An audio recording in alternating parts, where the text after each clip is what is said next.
কচুপুলিখিনি প্ৰথমতে সিজাই লওঁ অঁ সিজাই লৈ তাৰপিছত নমাই ঘুটনি মাৰিম পানীটো পেলাব লাগিবনে পানী নালাগে পেলাব পানী সিজালোঁ বিলাহী দিছোঁ নৰসিংহ দিছোঁ বিলাহী মানে কণ বিলাহী কণ বিলাহী নৰসিংহ বঙালী ধনিয়া বা মান ধনিয়া আৰু তাৰপিছত জালুক দিছোঁ গৰম মছলা দিছোঁ নহৰু আদা নহৰু দি তেল মাৰিছোঁ তাৰপিছত এতিয়া জিৰা দিম জিৰা অকণমানো লাগিব মানে হিচাপত আৰু তাৰপিছত মাছখিনি জলকীয়া দি পিনে মাছ দি দিম এইটো জালুকীয়া আৰু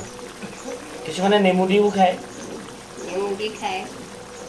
এইটো জ্বলা হ'ব আৰু জ্বলাও হ'ব টেঙাও হ'ব অকণমান নেমু দিয়া হ'ব নেকি নহয় বিলাহী দিছোঁ নহয় অঁ বিলাহী কণ বিলাহীৰ কাৰণে অকণমান টেঙেচি হেৰি এটা এইটো সহজ মানুহে বনাই খাব পাৰে সকলোৱে ৰান্ধি খাব পৰা সহজ এটা উপায় যে কচুপুলিখিনি আনিব লাগিব প্ৰথমতে আনি ধুই মেলি খুব ধুনীয়াকৈ বাছি গোটেই দিয়া যায় একো পেলনি নাযায় একো পেলনি নাযায় কচুপুলি আনি আপুনি ধুই দিছে মান ধনিয়া দিছে তাত নৰসিংহ দিছে তাৰপিছত নহৰু আদা হিচাপত দিছে